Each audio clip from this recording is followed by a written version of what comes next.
நீங்கள் எல்லோரும் சேர்ந்து ஒரு புரட்சியை நடத்த வேண்டும். இந்த புரட்சியினால் தமிழ்நாட்டிலே ஆட்சி மாற்றம் வர வேண்டும். இந்த கொடுங்கோல் ஆட்சி, திமுக ஆட்சியை அகற்ற வேண்டும். 4.5 ஆண்டு காலம் தமிழ்நாட்டை நாசப்படுத்திக் கொண்டிருக்கின்ற இந்த திமுக ஆட்சியை அகற்றுவது அதன் முக்கிய நோக்கம்தான். இந்த நடைபயணத்தின் முக்கிய நோக்கம் அது. சட்டமன்ற தேர்தலில் இந்த தொகுதியிலே நாம் போட்டியிட்டோம், நாம் வெற்றி பெற முடியவில்லை. நாடாளுமன்ற தேர்தலில் இந்த தொகுதியிலே நாம் போட்டியிட்டோம், நாம் வெற்றி பெற முடியவில்லை. திமுக கூட்டணி வெற்றி பெற்றது. வெற்றி பெற்று இந்த தொகுதிக்கும் சரி, இந்த மாவட்டத்திற்கும் சரி, தமிழ்நாட்டிற்கு என்ன செய்தார்கள்? 3 தேர்தலில் நீங்கள் திமுகவுக்கு வெற்றியை கொடுத்த தமிழக மக்களுக்கு மாற்றாக திமுக உங்களுக்கு செய்ததெல்லாம் துரோகம், பொய்யை தவிர வேற எதுவும் கிடையாது. இந்த முதலமைச்சர் எனக்கு முன்பு பேசினார்கள். விவசாய சங்கத்தின் தலைவர் மரியாதைக்குரிய திரு பாண்டு அவர்கள் பேசினார்கள். விவசாயிகள் தான் தமிழ்நாட்டு மட்டுமில்லை இந்தியாவின் முதுகெலும்பு. அந்த முதுகெலும்பை உடைத்துக் கொண்டிருக்கின்றார் ஸ்டாலின் அவர்கள். அன்றாடம் உடைத்துக் கொண்டிருக்கின்றார்கள். இது பாதுகாக்கப்பட்ட வேளாண் மண்டலம் மயிலாடுதுறை ஒரு மாவட்டமாக உருவாகியது காரணமே பாட்டாளி மக்கள் கட்சி தான் இதற்கு காரணம். இல்லைனா இது நாகை மாவட்டமாக இருந்திருக்கும். அதிலிருந்து பிரித்து எத்தனை போராட்டங்கள் நடத்தினோம். நடத்திய பிறகும் இந்த மாவட்டம் முன்னேறி இருக்கிறதா? இல்லை. இது காவிரி டெல்டா மாவட்டம். இந்த டெல்டா பகுதியை நாம் பாதுகாக்க வேண்டும். இந்த டெல்டாவிற்கு, அதாவது தமிழ்நாட்டில் 63 விழுக்காடு மக்கள் விவசாயிகள். விவசாய தொழிலை சார்ந்தவர்கள் 63 விழுக்காடு. ஆனால் அவர்கள் இன்று அதிக வறுமையில் வாடிக்கொண்டிருக்கின்ற மக்கள். ஸ்டாலின் அவர்களுக்கும் விவசாயத்துக்கும் சம்பந்தம் இருக்கா? என்னப்பா, முதலமைச்சருக்கும் விவசாயத்துக்கு சம்பந்தம் இருக்கா? முதலமைச்சருக்கும் கல்விக்கும் சம்பந்தம் இருக்கா? முதலமைச்சருக்கும் சுகாதாரத்துக்கும் சம்பந்தம் இருக்கா? முதலமைச்சருக்கும் சுற்றுச்சூழலுக்கும் சம்பந்தம் இருக்கா? முதலமைச்சருக்கும் வேலை வாய்ப்புக்கும் சம்பந்தம் இருக்கா? முதலமைச்சருக்கும் எதுக்குமே சம்பந்தம் இருக்கா? இல்லவே கிடையாது. எதுவும் கிடையாது. பிறகு எதுக்கு ஒரு முதலமைச்சர், எதுக்கு ஒரு நிர்வாகம், எதுக்கு ஒரு ஆட்சி? ஆனா முதலமைச்சரும் ஒண்ணுத்துக்கு மட்டும் சம்பந்தம் இருக்கியா? இந்த சாராயம் டாஸ்மாக் விற்கிறதுக்கும் முதலமைச்சருக்கும் நிறைய சம்பந்தம் இருக்கு. இந்த கஞ்சா விற்கிறதுக்கும் போதைப் பொருள் தமிழ்நாட்டை விற்கிறதுக்கும் முதலமைச்சருக்கும் நிறைய சம்பந்தம் இருக்கு. இந்த மணல் கொள்ளை அடிக்கிறதுக்கும் முதலமைச்சர் அவருக்கும் நிறைய சம்பந்தம். ஏன்னா இவர் தான் முதலமைச்சர். இவரெல்லாம் அதை தடுத்து நிறுத்தணும். தடுத்து நிறுத்தாதவர் முதலமைச்சர். பிறகு இவர் ஆட்சி செய்யலாமா? நிச்சயமா செய்யக்கூடாது. இங்க வந்திருக்கின்ற என் தாய்மார்கள் நிறைய வந்திருக்கு. உங்களை பார்க்கறது ரொம்ப ரொம்ப சந்தோஷம். உங்களுக்கு ஒரு முக்கியமான செய்திமா, அதாவதுமா, இந்தியாவிலேயே அதிக போதை பொருள் விற்கின்ற மாநிலம் பஞ்சாபா இருந்தது. பஞ்சாபுக்கு எங்க போதை பொருள் வரும்னா ஆப்கானிஸ்தான் பாகிஸ்தான் பார்டர்ல இருக்கு, எல்லையில் இருக்கு. அங்கிருந்து பஞ்சாபுக்கு வரும். பஞ்சாப்ல 10 வயசு 12 வயசு பிள்ளைங்களாம் போதை ஊசி, போதை மாத்திரை, போதை மருந்தெல்லாம் கிட்டத்தட்ட 20 ஆண்டு காலமாக பயன்படுத்திட்டு வந்தாங்க. இப்போ பஞ்சாபை விட தமிழ்நாட்டில் தான் அதிகமாக போதை பழக்கம் இங்கே இருக்குன்னு ஆய்வுகள் சொல்றாங்க. ஆய்வுகள் சொல்லணும்னு அவசியம் இல்லை, உங்களுக்கே தெரியும் அது. ஏன்னா ஏமா மது குடிச்சா அது நாத்தடிக்கும், வீட்டுக்கு வந்தானா நாத்தடிக்கும், தெரிஞ்சு போயிடும் ஏதோ குடிச்சிட்டு வந்தான். ஆனால் போதை மாத்திரை, போதை பவுடர், போதை ஊசி பயன்படுத்தினா உங்களுக்கு தெரியறதுக்கு வாய்ப்பே கிடையாது. அவன் மாட்டம் வருவான், வீட்டுக்கு வருவான், சாப்பிடுவான், தூங்குவான், வெளியில் போவான். அப்படி 1 வருஷம் பயன்படுத்தினானா அவனை மீட்டெடுக்க முடியாது. இதற்கு காரணம் எல்லாமே திமுக காரங்க தான் காரணம். திமுக ஆட்சி, முதலமைச்சர் தான் காரணம். அதுக்கு தான் நான் மீண்டும் மீண்டும் சொல்றேன். ஒரு மருத்துவனா நான் சொல்றேன், ஒரு டாக்டரா நான் சொல்றேன், என் தம்பிகள் என் தங்கைகள் தமிழ்நாட்டில் எல்லாமே என் தம்பிகள் தங்கைகள் தான் இருக்காங்க. நல்லா இருக்கணும், அடுத்த தலைமுறை நல்லா இருக்கணும். அடுத்த தலைமுறை நல்லா இருந்தாதான் தமிழ்நாடு நல்லா இருக்கும். அந்த நோக்கத்தில் தான் நான் சொல்றேன். தப்பி தவறி திமுக அடுத்த முறை வந்துடுச்சுன்னா வராது. தப்பி தவறி வந்துடுச்சுன்னா உங்கள் பிள்ளைகளையும் உங்க பேர பிள்ளைகளையும் நீங்க மறந்துடணும். ஏன்னா அந்த நிலையில தான் இருக்கு. இன்னைக்கு சந்து சந்தா வித்துட்டு இருக்கிறான். இதுக்கு முன்பு சாராயம், கள்ளச்சாராயம், டாஸ்மார்க் சாராயம் சந்துகடையில் எப்படி வித்தானோ, இன்னைக்கு கஞ்சா, அபின், cocaine, heroin, LSD, methyl amphetamine போன்ற விதவிதமான போதை மாத்திரை, போதை பவுடர் சந்து சந்தா வித்துட்டு இருக்கிறான். காவல்துறைக்கு தெரியாம எதுவும் விற்க முடியாது, தெரிஞ்சுதான் விற்கிறாங்க. அதனால இதையெல்லாம் நீங்கள் சிந்திக்க வேண்டும். சிந்தித்து நான் சொல்றது தமிழ்நாட்டில் உள்ள உங்கள் பிள்ளைகள் பேரப்பிள்ளைகளுடைய எதிர்காலத்தை கருதி திமுகவை அப்புறப்படுத்துங்கள், திமுகவை ஒதுக்குங்கள். திமுக இந்த மாவட்டத்தில் 3 சட்டமன்ற தொகுதிகள் இருக்கிறது. இதில் எனக்கு ஒரு ஆசை, இந்த 3 சட்டமன்ற தொகுதியிலும் வருகின்ற தேர்தலில் திமுக டெபாசிட்டை இழக்க வேண்டும். திமுக கூட்டணி டெபாசிட்டை இழக்க முடியுமா? என் தம்பிகளால் முடியாது எதுவும் கிடையாது, என் தம்பிகள் தங்கைகளால் முடியாது எதுவும் கிடையாது. இப்போ சமீபத்தில் ஒரு நேபாள் நாட்டில் ஒரு புரட்சி நடந்தது, பார்த்தீங்களா? ஃபோட்டோவில் பார்த்துருப்பீங்க, ஃபோனில் பார்த்துருப்பீங்க. ஆட்சி மாற்றம் நடந்தது நேபாளில் போன வாரம். அது யாரால் நடந்தது தெரியுமா? அங்கே இருக்கின்ற இளைஞர்களால். ஒரு கவர்மெண்ட்டே கவுத்துட்டாங்க. அது செய்த முறை தவறு, வன்முறை கலவரம்லாம் நடந்தது, அது வேற. ஆனால் அவர்களுக்கு கோபம், இளைஞர்களுக்கு கோபம் என்னன்னா, அந்த நாட்டில் அவ்வளோ ஊழல் செஞ்சாங்க, வேலை இல்லை அவங்களுக்கு, லஞ்சம் லஞ்சம் லஞ்சம், எதுக்கு எடுத்தாலும் லஞ்சம்னால அங்கே இருக்கிற இளைஞர்களுக்கு அவ்வளோ கோபம், ஆத்திரம் வந்து ரோட்டில் நடந்து ஊர்வலமாக போய் ஒரே நாளில் கவர்மெண்ட்டை கவுத்துட்டாங்க. ஆட்சி மாற்றம். அதே போன்று இதே கோபம் தான் பங்களாதேஷில் போன வருஷம் நடந்தது. அங்கே ஆட்சி மாற்றம் நடந்தது இளைஞர்களால். 2 ஆண்டுகளுக்கு முன்பு இலங்கையில் இதே போன்று ஆட்சி மாற்றம் நடந்தது. அதே இளைஞர்கள் இலங்கையில் ஒட்டுமொத்தமாக அங்கே பெரிய போராட்டம், ஆர்ப்பாட்டம், நடைபயணம் பண்ணி அங்கே ஆட்சி மாற்றம். ஆக இலங்கையிலையும் பங்களாதேஷ், நேபாள், நம்முடைய அண்டை நாடுகள், அங்கே ஆட்சி மாற்றம் நடைபெறுகிறது. அதே போன்று தமிழ்நாட்டில் உங்களால் அமைதியான முறையில் நடைபெற வேண்டும். அமைதி புரட்சி. இளைஞர்கள், பெண்கள், தாய்மார்கள். இங்கே நம்முடைய விவசாய சங்க தலைவர் பேசினார், பாண்டு பேசினார். எவ்வளோ பிரச்சனைகள் இந்த மாவட்டத்தில் இருக்கிறது. அதை பற்றி எங்கேயாவது கவலைப்படுறாங்களா தமிழ்நாட்டில்? இல்லை ஆட்சியாளர் கவலைப்படுறாங்களா? இப்போ நெல் கொள்முதல் நிலையம் இருக்குது, இந்த டிபிசின்னு இருக்குது. அங்கே போய் நம்ம நெல்லை போட்டோன்னா எவ்வளோ லஞ்சம் கேட்குறான் ஒரு மூட்டைக்கு? 60 ரூபாய். 40 கிலோ மூட்டை, ஒரு மூட்டைக்கு 60 ரூபாய் லஞ்சம் கேட்குறான். அந்த 40 கிலோ மூட்டையை 38 கிலோ தான் கணக்கு எடுக்கிறான், 2 கிலோ அவன் எடுத்துக்கிறான். அப்படி ஒரு குவிண்டால்னா 100 கிலோ.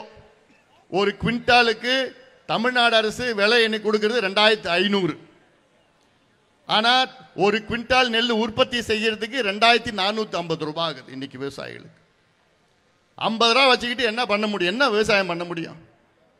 அதில் இங்கே போய் ஒரு குவிண்டால் நெல்லுக்கு ஒரு மூட்டைக்கு 60 ரூபாய், 2.5 மூட்டைக்கு 150 ரூபாய். அது இல்லாமல் ஒரு மூட்டைக்கு 2 கிலோ குறைச்சி பண்ணுறான், 2.5 கிலோ, 2.5 மூட்டைக்கு 5 கிலோ அவன் எடுத்துக்கிறான். அந்த 5 கிலோ 125 ரூபாய், அவனுக்கு லஞ்சம் 150 ரூபாய், 275 ரூபாய். 100 கிலோ மூட்டை நீங்கள் போட்டீங்கன்னா 275 ரூபாய் அவன் கொள்ளடிச்சிட்டு போகிறான். எவ்வளோ வயிறு எழுது எனக்கு தெரியுமா? விவசாயமே நட்டம்தான். அப்படி அதுக்கு மீறி நீங்கள் விவசாயம் பண்ணிட்டு இருக்கிறீங்க. எதுக்கு? எங்களுக்கெல்லாம் சோறு போடுற கடவுள் நீங்கள் விவசாயிகள். விவசாயிகள் எங்களுக்கெல்லாம் சோறு போடுற கடவுள். இந்த மண்ணையும் மக்களையும் பாதுகாப்பது தான் எங்களுடைய கடமை. சென்னையில் 1 கோடி மக்கள் வாழ்ந்து கொண்டிருக்கின்றார்கள். யாரை நம்பி வாழ்ந்துட்டு இருக்காங்க? உங்களை நம்பி தான். உங்களை நம்பி தான் வாழ்ந்துட்டு இருக்காங்க, விவசாயிகளை நம்பி தான் வாழ்ந்துட்டு இருக்கிறாங்க. நீங்க இல்லைன்னா அவங்களுக்கு சோறு கிடைக்குமா சென்னையில்? ஆனால் உங்களை பற்றி எந்த அக்கறையே கவலையே படுறாங்களா? இல்லை, நான் மட்டும்தான் பட்டுட்டு இருக்கிறேன். இந்த மாவட்டத்தில் எவ்வளோ பேரழிவுகள் வந்தது. பெட்ரோ கெமிக்கல் மண்டலம் என்று ஒரு மிகப்பெரிய திட்டத்தை திமுக அரசு கொண்டு வர முயற்சி செய்தார்கள். பெட்ரோ கெமிக்கல் மண்டலம்னா கிட்டத்தட்ட 40,000 ஏக்கர் விளைநிலத்தை அழிச்சு அதில் பெட்ரோ கெமிக்கல் மண்டலத்தை கொண்டு வந்து மக்களை எல்லாம் அப்புறப்படுத்தி அதில் ஒரு தொழிற்சாலை கொண்டு வர திட்டமிட்டார்கள். அதை தன்னந்தனியாக எதிர்த்து அதை தடுத்து நிறுத்தி இன்னைக்கு அந்த திட்டத்தை ரத்து பண்ண செய்தவன் இந்த அன்புமணி ராமதாஸ். நான் வளர்ச்சிக்கு எதிரானவன் கிடையாது. வளர்ச்சி வேணும், தொழில் வேணும், வேலை வாய்ப்பு வேணும், பொருளாதாரம் முன்னேறணும். ஆனால் மண்ணை, விவசாய மண்ணை அழித்து அதில் தொழிற்சாலைகள் நிச்சயமாக எனக்கு வேண்டாம். அதுக்காக தான் இந்த மண்ணை பாதுகாக்கப்பட்ட வேளாண் மண்டலமாக அறிவித்த செய்தது இந்த அன்புமணி ராமதாஸ். நான் எவ்வளோ செஞ்சிருக்கிறேன். இந்தியா சுகாதாரத்துறை அமைச்சராக பணியாற்றிய பொழுது பொது இடங்களில் புகைப்பிடிக்க கூடாது சட்டத்தை கொண்டு வந்தேன். புகையிலை பொருட்கள் எச்சரிக்கை விளம்பரங்கள் சட்டத்தை கொண்டு வந்தேன். 108 ஆம்புலன்ஸ் திட்டத்தை கொண்டு வந்தேன். தேசிய கிராமப்புற சுகாதார திட்டத்தை கொண்டு வந்தேன். போலியோவை ஒழித்த, இப்படி எவ்வளோ திட்டங்கள் கொண்டு வந்தேன். ஆனால் அதை விட எனக்கு மகிழ்ச்சி அளிக்கக்கூடிய அந்த திட்டம் என்ன தெரியுமா? இந்த காவிரி டெல்டா பகுதியை பாதுகாக்கப்பட்ட வேளாண் மண்டலமாக அறிவிக்க செய்தது இந்த அன்புமணி ராமதாஸ். இந்த வார்த்தையை முதல் சொன்னது இந்த அன்புமணி ராமதாஸ் 2014, 15, 16 சட்டமன்ற தேர்தலுக்கு முன்பு இதை தமிழ்நாட்டில் காவிரி டெல்டா பகுதியை பாதுகாக்கப்பட்ட வேளாண் மண்டலமாக அறிவிக்க வேண்டும் என முதலில் சொல்லி குரல் கொடுத்து போராட்டம், ஆர்ப்பாட்டம், மாநாடுகள் நடத்தி அழுத்தம் கொடுத்து பிறகு நான் சொன்னதை மற்ற கட்சிகளாம் அதை ஏற்றுக்கொண்டு எல்லாமே சேர்ந்து அழுத்தம் கொடுத்து அப்போ முதலமைச்சர் எடப்பாடி பழனிசாமியிடம் பல முறை கொடுத்து அழுத்தம் கொடுத்து அந்த திட்டத்தை, அந்த சட்டத்தை அவர் கொண்டு வந்தார். சட்டத்தை மட்டும் கொண்டு வந்தார், அதை கொண்டு வர செய்தவன் நான் தான். இது எனக்கு நான் பெருமையா நான் சொல்லுவேன். நான் எங்க வேணா நான் சொல்லுவேன். ஏன்? நான் இந்த மண்ணை காப்பாற்றணும், இந்த மண்ணை காப்பாற்ற வேண்டும். திமுக ஆட்சியிலமா 4.5 ஆண்டு காலம் ஆண்டு கொண்டிருக்கின்ற திமுக தமிழ்நாட்டில் ஒரே ஒரு நீர்ப்பாச திட்டம் கூட கொண்டு வரவில்லை. ஒன்று கூட கொண்டு வரல. கர்நாடகாவில் இன்னும், அதாவது கடந்த வாரம் அமைச்சரவை கூட்டத்தில் ஒரு திட்டத்தை அறிவித்தார்கள். அப்பர் கிருஷ்ணா இரிகேஷன் ப்ராஜெக்ட், அப்பர் கிருஷ்ணா பாசன திட்டம். அதற்கு 70,000 கோடி ரூபாய் ஒதுக்கீடு செய்திருக்கின்றார்கள். ஒரே பாசன திட்டம் 70,000 கோடி ரூபாய் ஒரு திட்டத்திற்கு. அந்த திட்டம் மூலமாக 6 மாவட்டம் வளம் பெறும், செழுமையாக மாறும். 15 லட்சம் ஏக்கர் அவங்க விவசாயம் கூடுதலாக செய்ய முடியும். ஆனா இங்க இந்த திமுக ஆட்சி 4.5 ஆண்டு காலம் ஆட்சி செய்து கொண்டிருக்கிற திமுக கிட்டத்தட்ட ஒரு பாசன திட்டம் கூட அறிவிக்கல, செயல்படுத்தல. இன்னைக்கு காலையில அலகுடிக்கு போயிட்டு வந்தேன். கொள்ளிடம் பக்கத்தில் அலகுடி. அங்க அலகுடியில கொள்ளிடத்துல அங்க ஒரு தடுப்பணை கட்டணும். அலகுடியில இருக்கும், அடக்குடிக்கும் திருக்கழிப்பாலை அந்த பக்கம், அது அந்த கடலூர் மாவட்டத்தில் இருக்கு. ஒரு தடுப்பணை கட்டணும். ஏன் தடுப்பணை கட்டணும்னா கடல் நீர் உள்ள வருது. கடல் நீர் கிட்டத்தட்ட 22 கிலோமீட்டர் கொள்ளிடம் வரைக்கும் கடல் நீர் வருது. கொள்ளிடம் என்பது தமிழ்நாட்டில் மிகப்பெரிய ஒரு ஆறு.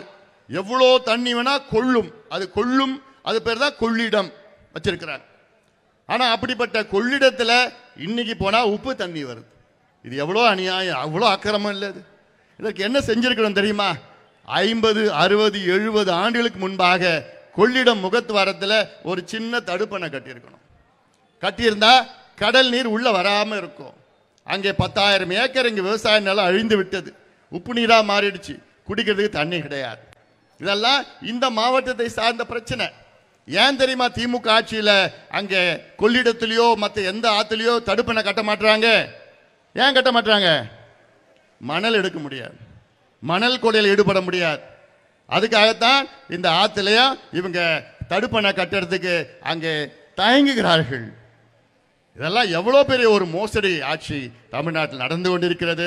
இதற்கெல்லாம் நீங்கள் நிச்சயமாக ஒரு விடிவை கொடுக்க வேண்டும். ஒரு புத்தகத்தை நான் போட்டிருக்கிறேன், விடியல் எங்கேன்னு ஒரு புத்தகம் போட்டிருக்கமா. ஒரு 3 வாரத்துக்கு முன்பு இந்த புத்தகத்தை வெளியிட்டிருக்கின்றேன். இதுல என்ன தெரியுமா? விடியல் எங்கேன்னு என்ன தெரியுமா? திமுக விடியல் ஆட்சின்னு சொல்லிட்டு இருக்காருல முதலமைச்சர், அதற்கு விடியல் எங்கேன்னு கேள்வி கேட்டிருக்கிறேன். இதுல என்ன தெரியுமா இருக்கு?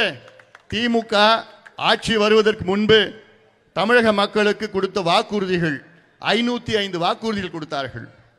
இந்த 505 வாக்குறுதிகளில் அவர்கள் இன்று நிறைவேற்றி இருக்கிறது 66 வாக்குறுதிகள் மட்டும்தான். 505ல் 66 வாக்குறுதிகள் மட்டும்தான் திமுக நிறைவேற்றியிருக்கின்றார்கள். அதில் பார்த்தீங்கன்னா விழுக்காடு விதத்தில் பார்த்தீர்கள் என்றால் வெறும் 13 விழுக்காடு, 13%. ஒரு எக்ஸாம்ல பாஸ் பண்ணா எத்தனை பர்சன்ட் எடுக்கணும்? மார்க்கு 35% எடுக்கணும். ஆனா தமிழ்நாட்டில் இவங்க எத்தனை பர்சன்ட் எடுத்திருக்கிறாங்க? வெறும் 13% ஃபெயில். ஏய் பத்திரை கீழே போடுற, 15 சொல்லிட்டு பத்திரை காமிச்சிரு, கீழே வை, பத்திரை காமிச்சு ஒன்றும் மாற மாட்டீங்களாடா நீங்களா? காமிச்சுக்கிறேன், அது வேற, அது தெரியும், போய் காமிக்க. இதுல திமுக வெறும் 13% ஃபெயிலான திமுக மீண்டும் ஆட்சிக்கு வரலாமா? வர விடுவீங்களா? வரக்கூடாது. இதை நீங்கள் நல்லா உறுதிப்படுத்துங்க. ஃபெயிலான ஒரு கட்சி, ஏமாத்திய கட்சி. இதுல விவசாயத்திற்கு 56 வாக்குறுதிகள் கொடுத்திருக்கின்றார்கள். இதுல புத்தகத்தில் இருக்கு, நான் சும்மா பொய் சொல்லல, எல்லாமே அவங்க கொடுத்தது, அவங்க சொன்னதுதான் இதுல எழுதியிருக்கிறேன். 56 வாக்குறுதியில நிறைவேற்றி இருக்கிறது வெறும் 8 தான் முழுமையாக.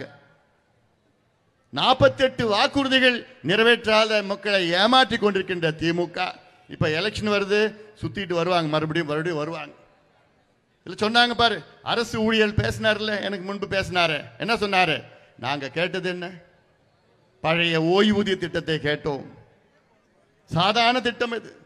ஏன் சாதாரண சொல்றேன்னா, 7 மாநிலங்களில் இந்த திட்டத்தை நிறைவேற்றிருக்கின்றார்கள், அறிவித்திருக்கின்றார்கள். பழைய ஓய்வூதியம் தமிழ்நாட்டை விட பொருளாதாரத்தில் பின்தங்கி உள்ள மாநிலங்களில் 7 மாநிலங்களில் அறிவித்திருக்கின்றார்கள். பிறகு இவங்க ஏன் அறிவிக்க முடியாது? ஆக தேர்தலுக்கு முன்பு எத்தனையோ வாக்குறுதிகள், பொய்யான வாக்குறுதிகளை கொடுத்து உங்களை ஏமாற்றி, இன்னைக்கு நாங்கள் ஆட்சிக்கு வந்தால் மாதம் கரண்ட் பில் எடுப்போம்னு சொன்னாங்க, எடுத்தாங்களா? நாங்கள் ஆட்சிக்கு வந்தால் ஒரே வாரத்தில் நீட்டு தேர்வு ரத்து பண்ணுன்னு சொன்னாங்க, தந்தாங்களா? நாங்கள் ஆட்சிக்கு வந்தால் 3 லட்சம் அரசு வேலைகளை, நான் காலியாக இருக்கிற வேலைகளை நிரப்புவோம் என்று சொன்னார்கள், நிரப்புனாங்களா? இல்லை. நாங்கள் ஆட்சிக்கு வந்தால் 3.5 லட்சம் புதிய அரசு வேலைகளை உருவாக்குவோம்னு சொன்னாங்க, ஒரு வேலை கூட உருவாக்கலை. நாங்கள் ஆட்சிக்கு வந்தால் 50 லட்சம் தனியார் வேலை வாய்ப்பை நான் உருவாக்குவோம் சொன்னாங்க, உருவாக்குனாங்களா?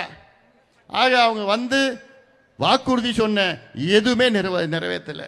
வெறும் பொய்யை தவிர திமுக வேற எந்த வாக்குறுதி நிறைவேற்றல. பொய் மட்டும்தான், பொய்.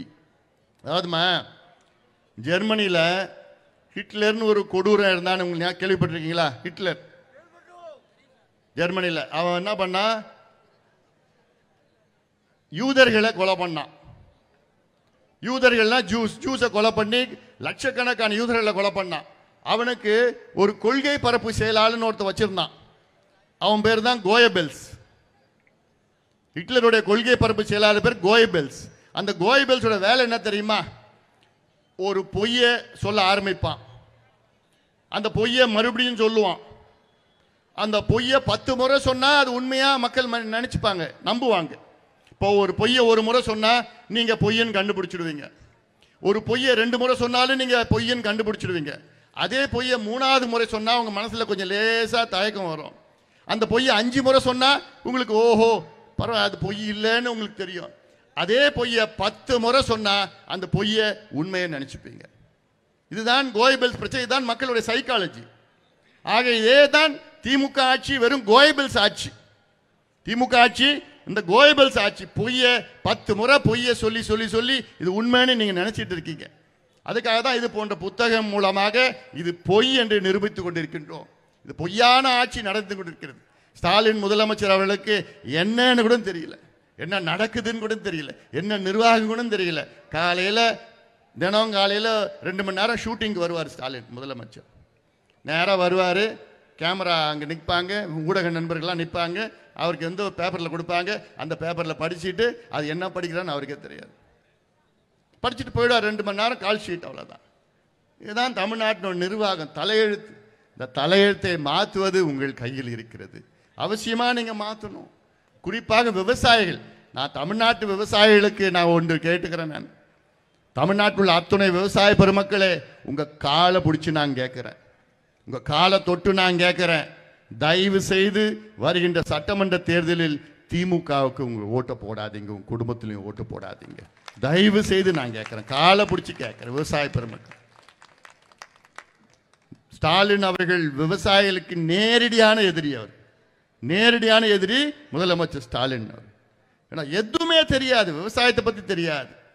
இப்போ சொன்னாங்க பாரு, 2500 ரூபா ஒரு குவிண்டால் நெல்லுக்கு. அது என்ன கட்டுப்படி ஆவையா? பாட்டாளி மக்கள் கட்சியுடைய கோரிக்கை என்ன? 3500 ரூபா ஒரு குவிண்டால் நெல்லுக்கு கொடுக்க வேண்டும். 5000 ரூபாய் ஒரு டன் கரும்புக்கு கொடுக்க வேண்டும். இங்கே கரும்பு ஃபேக்டரி ஒன்று மூடிட்டாங்கன்னு சொன்னாங்களே, ஒரு மாற்று பயிராக இருக்கணும்.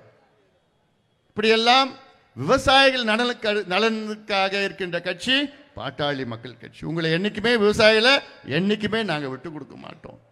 உங்களுக்காக தான் நாங்கள் இருக்கின்றோம், வாழ்ந்து கொண்டிருக்கின்றோம். ஏன்னா நீங்கள் இல்லைன்னா நாங்கள் யாரும் கிடையாது. அப்படிப்பட்ட விவசாயிகளும் விவசாயத்திற்கு முக்கியத்துவம் கொடுக்க வேண்டும். தமிழ்நாட்டில் 20 நீர்ப்பாச திட்டங்கள் நிலுவையில் இருக்கு. இந்த காவிரியுடைய உரிமைகளை நாம் இழந்திருக்கிறோம். காரணம் இந்த திமுக, முக ஸ்டாலின் அவர்களும் அவங்க அப்பா கலைஞர் அவர்களும் 2 பேர் தான். எவ்வளோ உரிமைகளை நாம் இழந்து இன்னைக்கு தண்ணிக்கு அடிச்சுக்கிறோம். ஆனால் அந்த நேரத்தில் தண்ணி நிறையா வந்தால் கூட இங்கே நமக்கு அங்கே ஏரி குளத்தில் இல்லை, தண்ணி கிடையாது, தண்ணி வரல. காவாயெல்லாம் தூர்ந்து போயிடுச்சு, தூர்வாரல, கணக்கில் மட்டும் தூர்வாரிட்டு இருக்கிறாங்க. திமுக 67 ஆட்சிக்கு வந்தார்கள்.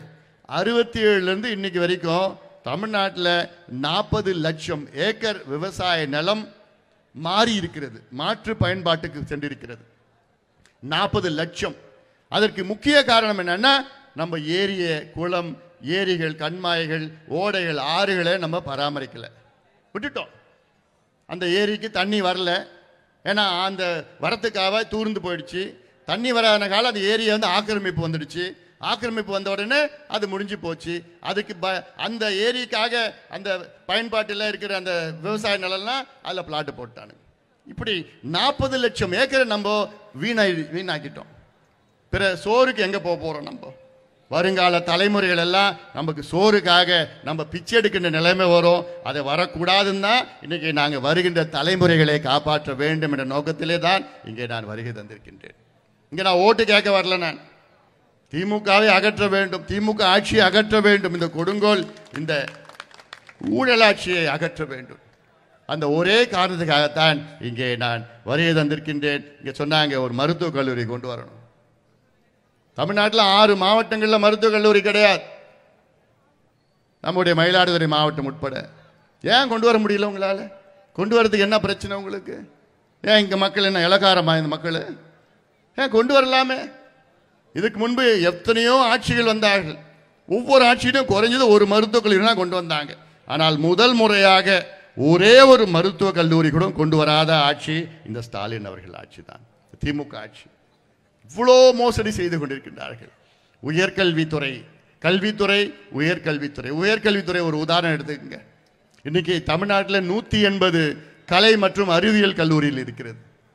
அதில் கடந்த ஆண்டு, அதுக்கு முந்தைய ஆண்டுலாம் சாதாரணமாக 1,26,000 பேர் அதில் மாணவர்கள் அதில் சேருவாருங்க அதில். ஆனால் இந்த ஆண்டு வெறும் 96,000 மாணவர்கள் தான் சேர்ந்திருக்கிறாங்க. 30,000 பேர் சேரல, 30,000 பேர் சேரல. அதாவது இந்த நம்முடைய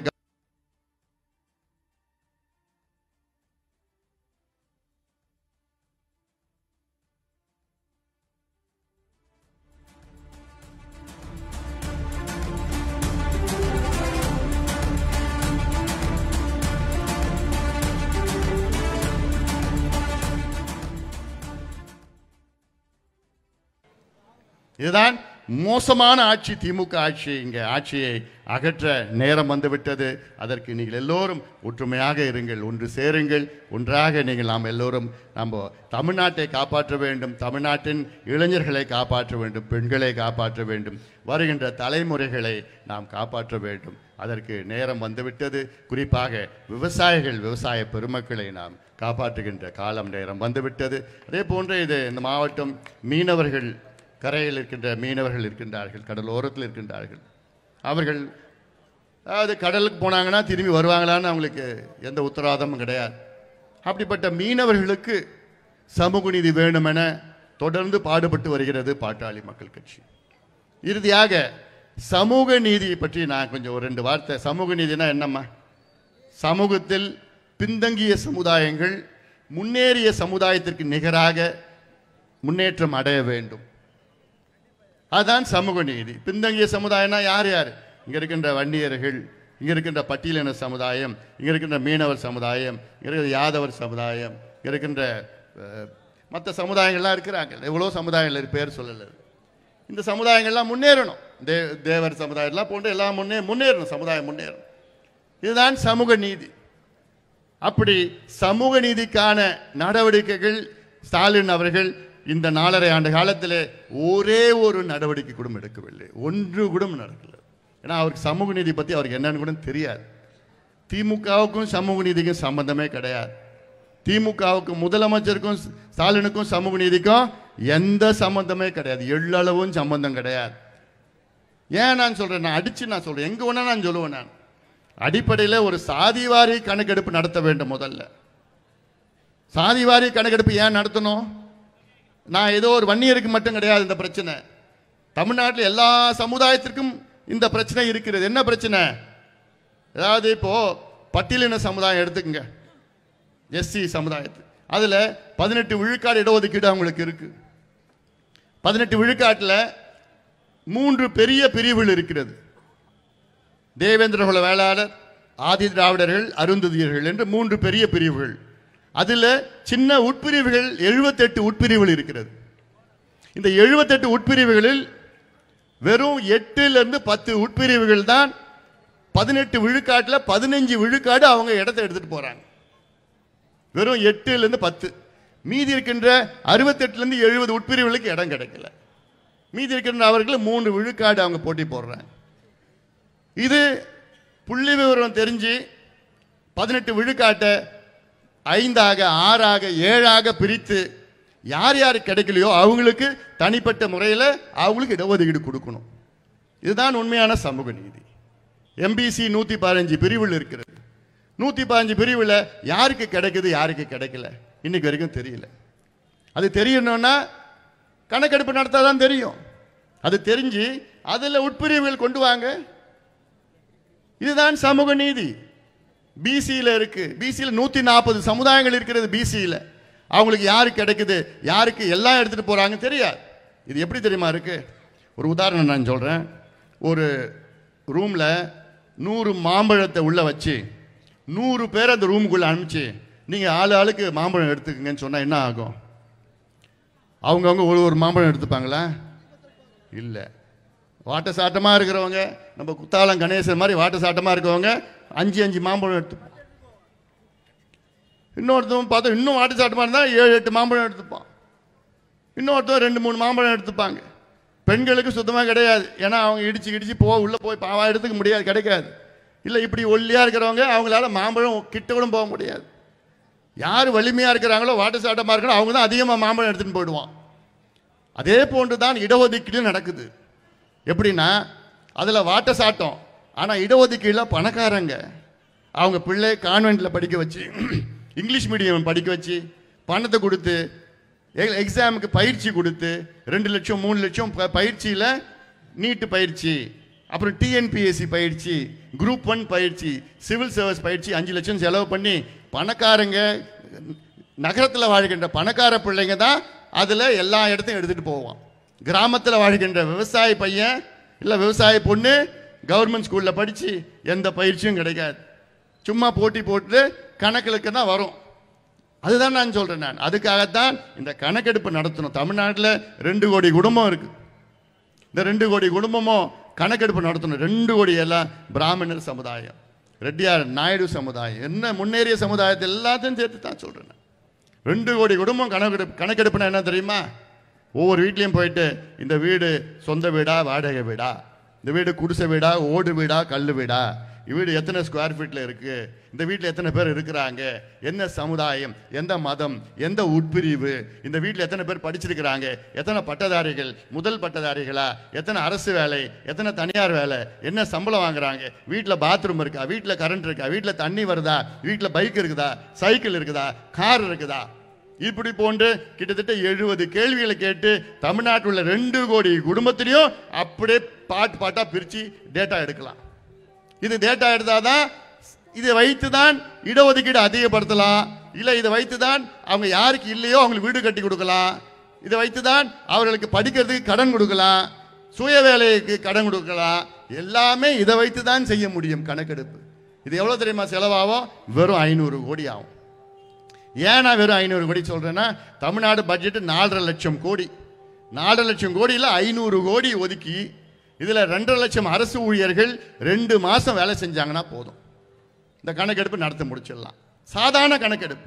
இந்த கணக்கெடுப்பு நடத்தினா அடுத்த 50 ஆண்டு காலம் இந்த கணக்கை வைத்து இந்த சமுதாயங்கள் எல்லாத்தையும் மேம்படுத்தலாம். அது பட்டியலின மக்களாக இருந்தாலும் சரி, இஸ்லாமிய சமுதாயம் இருந்தாலும் சரி, பழங்குடி சமுதாயம் இருந்தாலும் சரி, எம்பிசி பிஇசி எல்லா சமுதாயத்திற்கும் இதை வைத்து இந்த டேட்டா வைத்து தான் முன்னேற்றலாம். மைக்ரோ லெவல் பிளானிங் செய்யலாம், மைக்ரோ லெவலில் செய்யலாம் இதை. ஆனால் முதலமைச்சர் அவர்கள் அதிகாரம் இருந்தோம், பணம் இருந்தோம், நிதி இருந்தோம், அதிகாரிகள் இருந்தோம், எல்லாம் இருந்தோம், சட்டமும் இருந்தோம், வேண்டுமென்று முதலமைச்சர் ஸ்டாலின் அவர்கள் இந்த கணக்கெடுப்பை நடத்த மறுக்கிறார். கேள்வி கேட்டா எனக்கு அதிகாரம் இல்லை என்று சொல்கின்றார் ஸ்டாலின் அவர்கள். எவ்வளவு பெரிய அயோக்கியத்தனம் இது! இது நான் பியார் அயோக்கியத்தனம். இது வேற எதுவுமே இல்லை. சட்டம் இருக்கிறது, நிதி எல்லாம் இருக்கு. இதே கணக்கெடுப்பு கர்நாடகாவில் ஒரு முறை நடத்திட்டாங்க, இன்னொரு முறை 22ஆம் தேதியில் நடத்துறாங்க. இன்னொரு 4 நாள்ல 2வது முறை கணக்கெடுப்பு கர்நாடகாவில் நடத்துறாங்க. தெலுங்கானாவில் நடத்தி முடிச்சுட்டாங்க, ஒரிசால முடிச்சுட்டாங்க, பீகார்ல முடிச்சுட்டாங்க, ஆந்திராலையும் ஜார்க்கண்ட்லையும் நடத்திட்டு இருக்கிறாங்க. அப்போ இதே சட்டத்தை வைத்துதான் அந்த மாநிலத்தில் நடத்தி முடிச்சுட்டாங்க. இவர் மட்டும் நடத்த பயப்படுறார். என்ன எதுக்கு பயப்படுறீங்க? இந்த கணக்கெடுப்பு முக்கியமான கணக்கெடுப்பு. கடைசியா எப்ப தெரியுமா கணக்கெடுப்பு நடத்துனாங்க இந்தியாவில்? 1931 வெள்ளக்காரன் காலத்தில் எடுத்தது. அது சரியான கணக்கெடுப்பு இல்லை. 90 ஆண்டுகள் முன்பு எடுத்த கணக்கு வச்சுதான் இன்னைக்கு இடஒதுக்கீடு கொடுத்துட்டு இருக்காங்க. இன்னைக்கு ஏப்பா ரோட்ல எத்தனை தெருநாய் இருக்குன்னு கணக்கெடுப்பு நடத்துறீங்கல்ல? ரோட்ல எத்தனை மாடு திருந்திட்டு இருக்கு கணக்கெடுப்பு நடத்துறீங்கல்ல? ஏன் எத்தனை பறவைகள் சைனால இருந்து வருது, எத்தனை ரஷ்யால இருந்து வந்து வலசை பறவைகள் எங்கெங்க வருதுன்னு அந்த கணக்கெடுப்பு நடத்துறீங்கல்ல? ஏன் இவங்க படிக்கிறதுக்கும் வேலைக்கு போறதுக்கும் ஒரு கணக்கெடுப்பு நடத்தினா அவங்க எங்க குறைஞ்சி போச்சு உங்களுக்கு? ஏன் அடுத்து நடக்க மாட்டீங்க? என்ன பிரச்சனை உங்களுக்கு? என்ன பயம் உங்களுக்கு? ஏன் என்ன? அதனால ஏன் வீடு வீடா காசு கொடுக்கணும், தேர்தல் நேரத்தில் வீடு வீடா காசு கொடுக்கணும், அந்த கணக்கெடுப்பு நடத்துறீங்கல்ல? இந்த வீட்டில் இத்தனை பேர் இருக்கிறான், இவங்கள பேர் இத்தனை ஓட்டு இவங்களுக்கு போடுவாங்க, இத்தனை சாதி எல்லாமே கணக்கு வச்சிருக்கீங்கல்ல? அதிகாரப்பூர்வம் எடுத்தா உங்களுக்கு என்ன பிரச்சனை ஆகுது? நாங்கள் கணக்கெடுப்பு எதுக்கு கேட்குறோம்? படிக்கிறதுக்கு தானே கேட்குறோம், வேலைக்கு போகிறது தானே கேட்குறோம். ஏன் அவங்களால நடத்த முடியல? அப்ப நீங்க சமூக நீதி பத்தி பேசுவதற்கு முதலமைச்சர் ஸ்டாலின் அவர்களுக்கு தகுதி கிடையாது. சமூக நீதியின் விரோதி கிடையாது, சமூக நீதியின் துரோகி ஸ்டாலின், சமூக நீதியின் துரோகி ஸ்டாலின் அவர்கள். அது மட்டுமல்ல, நமக்கு தமிழ்நாட்டில் 69 விழுக்காடு இடஒதுக்கீடு இந்த வழக்கு உச்சநீதிமன்றத்தில் நிலுவையில் இருக்கிறது. இது என்னைக்கு வேணா வரும். வந்துச்சுன்னா 69 விழுக்காடு இடஒதுக்கீடு உச்சநீதிமன்ற நீதிபதிகள் ரத்து செஞ்சிருவாங்க. அவங்க கேட்டிருக்காங்க ஏற்கனவே, தமிழ்நாட்டில் கணக்கெடுப்பு இருக்கா? தமிழ்நாட்டில் 69 விழுக்காடு மக்கள் பழங்குடி, பட்டியலின மக்கள், மிகவும் பிற்படுத்தப்பட்ட மக்கள், பிற்படுத்தப்பட்ட மக்கள், இஸ்லாமியர்கள் 69 விழுக்காடுக்கு மேல் இருக்கிறார்களான்னு கேட்டாங்க கேள்வி. இந்த கேள்விக்கு விடை எப்படி? கணக்கெடுப்பு நடத்தாதான் விடை கிடைக்கும், இல்லைன்னா அதை ரத்து செய்து விடுவார்கள். அதனால இதெல்லாம் நான் சொல்றேன். நான் அதுக்கு பிறகு நேற்று முன்தினம் ஒரு அறிவிப்பை நான் வெளியிட்டிருக்கின்றேன். உடைய தியாகிகள் நாளன்று, செப்டம்பர் 17ஆம் நாளன்று ஒரு அறிவிப்பு என்னன்னா, வருகின்ற டிசம்பர் 17ஆம் நாள் தமிழ்நாட்டிலே அனைத்து மாவட்டங்களில் பாட்டாளி மக்கள் கட்சி சிறை நிரப்பும் போராட்டத்தை நடத்த வேண்டும், வன்னியர்களுக்கு 15 விழுக்காடு இடஒதுக்கீடு வழங்க வேண்டும் என்று வலியுறுத்தி அனைத்து மாவட்டங்களிலும் நடைபெறும். பண்ணலாமா? ஏன்னா இது என் தம்பிகளுக்கும் தங்கைகளுக்கும்காக நடத்தப்படுகின்ற ஒரு அறவழி போராட்டம். இது ஏன்னா உங்களுக்கு படிப்பும் வேலை வாய்ப்பும் கிடைக்கணும், சுயமரியாதை வாழணும்னு. இது ஏதோ வன்னியர் பிரச்சனை கிடையாது, இது சமூக நீதி பிரச்சனை. சமூக நீதி பிரச்சனை. தமிழ்நாட்டில் தனிப்பெரும் சமுதாயம் வன்னியர்கள் 18 விழுக்காடு இருக்கின்றார்கள். அவர்கள் இன்னைக்கு பாதாளத்தில் இருக்கின்றார்கள். எத்தனையோ போராட்டம் நடத்தியும் இன்னும் படிப்பு வரல, வேலை கிடைக்கல, கணக்கில் வர சரியா வரல. அதற்காகத்தான் நான் சொல்றேன். நான் இதை அவசியமாக அனைவரும் குடும்பமாக கலந்து கொள்ளுங்கள், வாங்க வந்து அப்போதான் விடுவு கிடைக்கும். அதற்கு நீங்கள் எல்லோரும் தயார் நிலையில் இருக்கு. ஆனா இந்த போராட்டம் அமைதியா நடக்கணும். ஒரு சின்ன கல்லு கில்லு எதுவுமே இருக்கக்கூடாது. அமைதியா ஒரு சின்ன மாநாடுக்கு எப்படி அமைதியா வந்தீங்க, அமைதியா மாநாடுக்கு வந்துட்டு அமைதியா வீட்டுக்கு போனீங்களா? அதே தான். எந்த பிரச்சனையும் சின்ன ஒரு பிரச்சனை யாருக்கும் இடைஞ்சல் இல்லாம அமைதியான முறையில் 5 லட்சம் பேர் நாம எல்லாம் சிறைக்கு போகணும். 5 லட்சம் பேர் நம்ம எல்லாம் போக போறோம் சிறைக்கு. போயிட்டு தமிழ்நாடு சிறையே மொத்தமா எத்தனை பேர்? 15,000 பேர் தான் இருக்க முடியும்ல. அதனால அதெல்லாம் பார்த்துக்கலாம். இது ஏன்னா இது சமூக நீதிக்காக மிகப்பெரிய ஒரு அறவழி போராட்டம் நாம் நடைபெற வேண்டும் என்று இந்த நேரத்தில் கேட்டுக்கொண்டு, அதெல்லாம் நீங்கள் ஞாபகம் வச்சுங்கம்மா. உங்கள் பிள்ளைகள் பேரப்பிள்ளைகளுடைய எதிர்காலத்தை கருதி, விவசாயிகளுடைய எதிர்காலத்தை கருதி, இளைஞர்களுடைய எதிர்காலத்தை கருதி, மீனவர்கள், மாணவர்கள், அரசு ஊழியர்கள், நெசவாளர்கள், தொழிலாளர்கள் அத்துணை பேருடைய எதிர்காலத்தை கருதி இந்த திமுக ஆட்சியை நாம் அகற்றுவோம் அகற்றுவோம் அகற்றுவோம் என்று நாம் எல்லோரும் உறுதியேற்க வேண்டும். அதற்காகத்தான் இந்த நடைபயணத்தை நான் மேற்கொண்டிருக்கின்றேன். இந்த நடைபயணம் வாயிலாக ஒரு மாற்றத்தை கொண்டு வர வேண்டும் என்ற நோக்கத்திலே இந்த நடைபயணத்தை நான் செய்து கொண்டிருக்கின்றேன். அதற்கு நீங்கள் எல்லோரும் ஒத்துழைக்க வேண்டும். கட்சி, ஜாதி, மதம், இனம், மொழி எல்லையும் பார்க்காதீங்க. நாம் எல்லோரும் ஒற்றுமையாக சேர்ந்து இந்த கொடுங்கோல் இந்த திமுக ஆட்சியை அகற்றுவோம் அகற்றுவோம் அகற்றுவோம். நாம் உரிமைகளை நாம் மீட்டெடுப்போம். நன்றி.